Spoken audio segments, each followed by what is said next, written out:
How to use Visa gift card on Walmart online. Let's get started. First, launch your preferred browser, or also you can launch your Walmart app. Then go ahead and log into your Walmart account. Once logged in, you will be directed to the home page.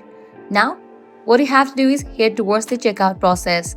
For that, select the items that you want to purchase. In the home page, you're going to find tons of items. In the case you are unable to find the item, at the top you're going to see the search box. Over there, type in the item name that you want to buy. Add the item to the cart.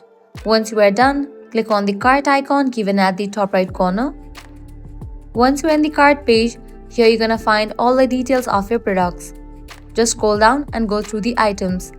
Now what you want to do is click on the option checkout. With that, you will be directed to the payment method page. Now here you have to provide your details. Type in your card number.